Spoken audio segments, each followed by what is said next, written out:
Hello, and welcome to another episode of Shampoo and Booze. This is episode number 43 at shampooandbooze.com. I wanted to talk about today about the stress of doing a renovation to a house. Because we're just in the middle of this.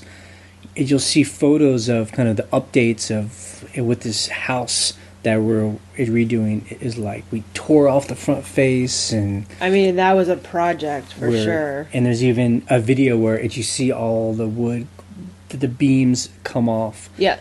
If you look at the blog, I'm going to post that video on there. But anyone that's ever done a renovation of a house knows that it's a stressful time. Yeah. Because number one, you're spending a lot of money fast. Yeah. And number two, you're not always getting what you want. Right. You know? And why is that? Well, I mean, number one is you're dealing with an inspector. Yeah. Probably, or you should be if you're doing it right, who's telling you what you can and can't do. Right. And also, you're dealing with just the physics, you know. Right. If you're dealing with a contractor, he's like, I just can't build a wall like that, you know. Right, I can't. And it's not like we're, if you've ever watched that show Grand Designs, it's not like we're doing some like round house. Like it's just a square, addition that we're adding. And some of that is just our own ignorance. Right. I mean, I don't know anything about building. Right. I just know what I would like to happen. So, for instance, we have this house on a hill, and it's looking out over a forest and it's mountains. So obviously, the very front, we just want windows. Yeah. So we want the whole wall to just be made of the windows. Right. And we're finding out that we can't have it all windows because we need more support. Well, look. When we first measured everything out, we could have everything windows. And then the next day we were like, we want a deck on top of this roof. And that like completely changed everything. And then our contractor's like, well, you can't just have like literally a 9-foot window, picture window in front if I have to do like load bearing for weight, bigger than a snow load. And because we're kind of scavengers, we, aren't getting like an architect and, to do all this work. We're just working with a carpenter who knows his stuff, but we're kind of making this up on the fly. And then we have the county inspector who's, double checking this stuff and telling us what's possible and what's not. But anyway, this renovation that you can see in the photos on our blog. I mean, this is going to be a rental. And the reason why we're going through all this is because we want it to be really nice, Yeah. And the other thing, too, is, like, you do want to... It could have been special on its own, but, while you're got these guys, ready to go, we were like, let's just do what we want to do to make it nicer. Well, I mean, so it's, for instance, this week, because this is, like, the first really full week of working on this, we've spent almost $10,000. Right. And that's on its materials and labor, that's buying a bunch of stuff so that it lasts, windows. Right. It's really like starting a big ball that starts rolling down the hill. And we do our best to control it, but some of it's really out of our control, For instance, we have a choice. Like, do we cover everything up and fix everything? Or do we just leave things covered up and just hope that it's okay? And I find, like, our personalities is I can't leave things uncovered. I have to look behind every wall and look. This is, a 48-year-old house. What is it? Right. It looked like, and it's looking like, well, there's some rot. Yeah. There's some bad wiring. There's some bad insulation. Insulation that's not adequate, So we're making more work for ourselves, but the good thing is, I would rather just do it now and have us cost more in the short term, but then we won't have to touch this house again for our lifetime. Right. Other than a little bit of paint, Right. I mean, the whole point of doing a renovation is to make sure it's solid so that in 5 years, you're not like, why is this wall getting moldy? It's like, you should have, that's going to cost you so much money. You have to put your rentals on hold. It's like, no, it has to get done now. So when this is done, we will know every inch of this house. Just like the farmhouse. I I will be able to verbally, tell someone what we did at every single area, and that everything was done the right way. Exactly. And that makes me feel good. Right. And it costs more, and it takes longer time. Yeah. But you have a nicer house. Number one, that's going to rent for more money. Right. And number two, when you sell it, it's going to sell for more money because you did a quality job. Now, I do believe that, but some people say, well, you can't guarantee that. And I agree. We don't know it's for sure if it would ever sell more, but I think it will. I'm pretty sure it will. But we're doing it even in spite of that. We're doing that for ourselves because, again, it's rented for more per night. Exactly. Now, it's like I said, the inspector is involved in this because, we're taking down walls, adding walls, we're doing some pipes and electric. So, we got the county involved. And he actually came over for the first time, just to kind of give us a site inspection, and he had to approve some stuff. And this has always been true for us. It's really important to make a good relationship with the inspector. And I think you're the one that does that the best. Yeah, I mean, the thing is, Jay, I feel like, and you already know this about yourself, this is why I deal with the inspector, and I do the paperwork, and I go down to the county office, and I make sure I'm doing it right, because you automatically get super defensive. Right. I don't know why that is, because I feel like you're not like that in any other aspect of our businesses. I mean, I feel like it's a funny thing. I understand what the inspector is there for, and I understand what these rules are there for. They want, homes to be built right. Right. So when someone else buys it, they aren't buying something that's going to fall in on them. I do also understand they're doing this because when you improve your home, they add value to your home in the county, so you pay more taxes. More taxes too. I guess I just it's frustrated, like why I can't do what I want to do, like why they put limitations. I mean, you just answered your own question. Well, no, I mean, but sometimes we've had this where like we want to do something, it's going to be done right. But they're telling you can't do it because of some rule that they have. Exactly. That I don't think makes sense. Yeah. But anyway. it's like what we talk about. It's the whole bedroom versus bathrooms thing. Right. On your septic, like you can't add bedrooms, but you can add as many as bathrooms as you want. Right. And we're always like, I guess it makes sense, it does make sense, but it just gets weird. So that being said, that's my Achilles heel. Yes. I'm not good at dealing with the inspectors, so that's why I do it. You've taken over. And why do you think that works? I mean, why are you okay with when they tell you things? I think for me, I'm just like, just tell me what you need. Like, tell me what I'm supposed to do. I know I have a good contractor who over-engineers everything. Right. He'll do whatever they say. Like, the inspector came over, and the inspector was like, actually, for this, flooring system here, you really have to do it like this per the new Virginia code. And my contractor's like, oh. And that actually, like, changed a lot of things, whereas, like, we have to order this other stuff that we didn't know we had to order, which was fine. But my contractor is not, like, getting all blustery and like, oh, that can't be true. He's like, great, we'll do it. So that makes me feel confident going into the inspectors and showing them my drawing or my sketch and saying, is this correct? Tell me what it needs to be. Yeah, I mean, we found the best thing to do, obviously, is to be as transparent as possible and bring the inspector into the project so he becomes like part of the project. So he wants it to happen. Right. And so we're just about a week and a half into this. We still have a good solid month before we kind of see where we're at. But this is going to be up until the springtime. I mean, our hope is we can get it's finished and rentable by March. I really want that. Well, we'll see if that's true, Yeah, but that's we're really pushing. I mean, that is why you're there every day. Right.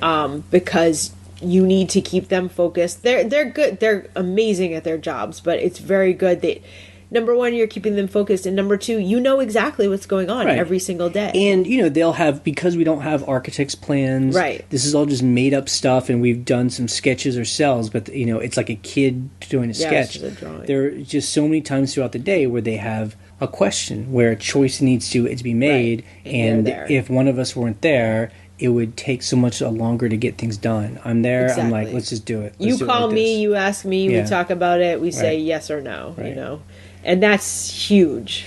So this is interesting for us. So this is not the first time we've redone a house. That's actually our third time. Doesn't make it any easier so much, but at least there aren't as many surprises. Yes. So the reason why this one is different, its renovation is different, is because we have a rental that's making us cash. Yes. And that's making this process easier. Yes. Because when you have the cash up front, it's easier to get things done, you know.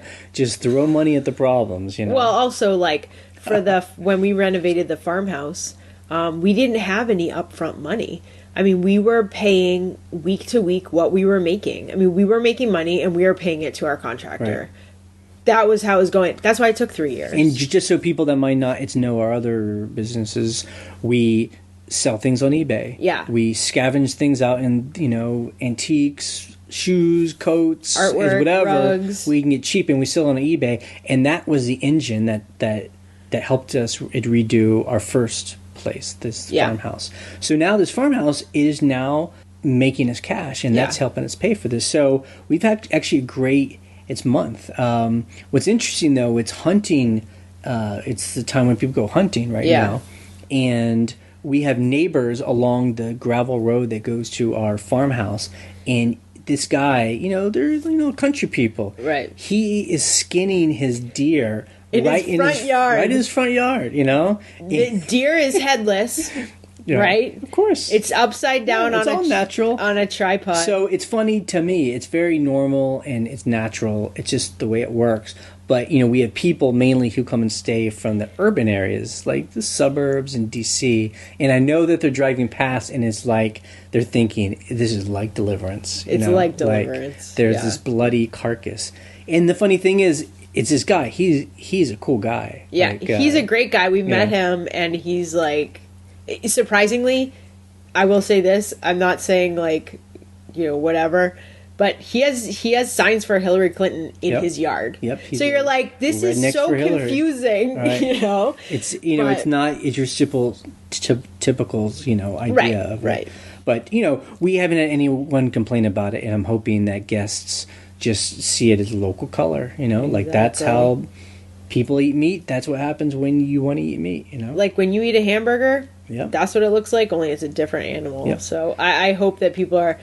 Trust me, we've lived here for a while, so that stuff doesn't, faze me normally, but when you actually see it, you're like, what? That looks so crazy. And then you're like, oh, yeah, that's what happens when you hunt deer. Right. That's real. Oh, city people. That includes us. That includes us, yeah. Okay, so let's talk about our numbers. So this month, or since we last talked, we rented 4 more nights. Nice. So we're up to 216 nights that are rented in 2016. Yep. Yes. So our goal was 200 nights. So we've gone past that. Good. Now I'm hoping, I wonder if we could squeeze another 15 evenings out. Look, I would love to book Christmas. Right. Someone asked about after Christmas, but they haven't booked yet. Right. So we're trying to see what's going on with that. So in October, we made $3,200. That's amazing. Which is a great month for us. Yeah. In November, we have 14 nights booked. But lately, we've been having a lot of people just book at the last second. Yeah, literally the last second, for the next day. They want to come out and just stay a couple nights and see leaves, which is cool. Go hiking, and it's beautiful outside. It's hot out, so. So I'm hoping we can still book another 15 nights it's November, and December is almost wide open too. So we still have some nights to book. But the great thing is, like we always say, Airbnb is perfect for those last minute getaways.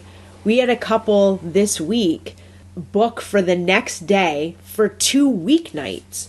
I mean, the fact that they must have some kind of interesting schedule to be able to do that, but for us, that's great. Now, something I am not doing is this year that I did a year ago. So last year, when it would come to this time of year, I would be kind of freaking out that people hadn't booked, so I would go and make our prices, bring them down $20 or $30, hoping that someone it would book. And sometimes people, it would book, but I never knew if it was because if it was a lower price. Now we're being firm. We're staying with our price is our price, and people are booking anyway. So that's a very good sign. But you know what? I mean, look, last year was our first year. We didn't know. I mean, we didn't have experience in this season. And now we're finding, okay, like people are still booking. They do want to come last minute. They want to get away from the city. They don't own a, weekend house. Right. And and it's worth it to us to rent it at the price we have, because that's the money we need to make it a worth having people in there and paying for electricity and cable and all that stuff. So. Yep, that's a good point. So it's good. So we did have a comment over at Shampoo and Booze where someone asked if he's thinking about buying a small house in his area and turning it into a rental house. And it was good. He actually gave the numbers of how much it would cost him to buy it with his mortgage and how much his monthly cost would be, insurance, his utilities, all that stuff. And then he's trying to imagine how much he could rent it for and see if it makes sense. I love that. I would love if other people are doing that. I would love to kind of see what those numbers are.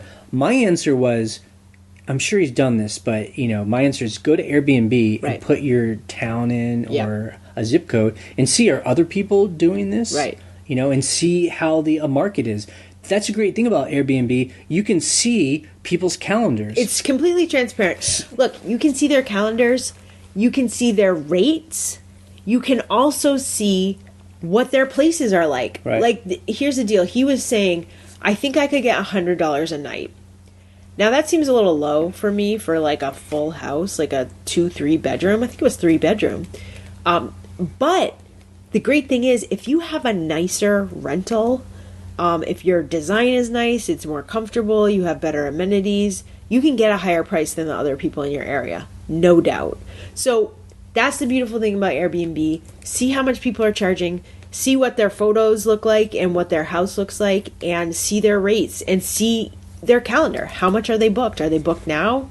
Yeah, and if by chance you're in an area where there's no one or very few people on Airbnb, that would give me pause. I'm like, okay, is that because it doesn't work here? Like people don't want to come to my area? Or does it mean that I'll be a pioneer and I'll have one of the first places, so I'll soak up all the people who want to come? And the good thing to think about too, and he had mentioned this on his comment, was, what is the reason that people would be going? Now, there's going to be all kinds of reasons that you could never even think of, but he said there's a speedway nearby that people go to the races there. There might be a national park or a state park or something, some kind of forest or hiking type thing nearby. A college, a hospital. Like, there are reasons that people come. Or if people would go that way to someplace else. Right. So if you're in between two big towns. Right, exactly. Sometimes that's good. Yep. So, you won't always know exactly why people are going there, but obviously for us, we're a vacation destination. That's what we've always known. That's why people come out, and a wedding destination. So if that sounds right to you, I think it's a good bet. Something else I just thought of, and then we'll kind of end this. Most areas have a chamber of commerce. Yes. And you can go to your chamber of commerce and you can just ask them, because they'll probably know if this is a big vacation, a rental place, or if people are asking them where their places to go stay, just ask them. I was actually, I read this forum about buying houses and investing in real estate called biggerpockets.com. Many of you have maybe heard it. But someone was talking on there about they live near a place where like military recruits have to train, and they come for like between a couple days, a couple weeks, and a couple months. So he was like looking at buying a place for that reason. Like, it'll be like a kind of like a dorm type thing. That sounds horrible to me, but that was another reason. He's like, this is what this area is for, and this is why, a short-term rental would be great. So I'm thinking of doing that. So you just have to see like what your area is known for. Cool. So go check out our blog, and you can see a video and some photos of kind of the update to this, to tearing apart a house. Yep. That's what it is. We're documenting it. And so you'll be able to see each week. We'll do our best to take photos to kind of update on how it's going. I've been trying to make sure that Jay takes videos so I can show like things actually happening. Okay, you can check out our blog at shampooandbooze.com for the links we discuss and to join the conversation. You can leave a question or a comment on something you heard on our voicemail line, and the phone number is 540-407-8486. We post an episode every Monday morning. You can subscribe to us through iTunes or YouTube so you always get the latest episode. You can listen to our other podcast where we talk about selling stuff that we scavenge to fund our renovations, and that's at scavengerlife.com. And one more thing I wanted to mention was you can rent our farmhouse. It is about to be the winter time. We love doing, discounts for podcast listeners, and the link to our farmhouse is up top on the blog. It says our rental, and you can check it out. See you next week. Bye.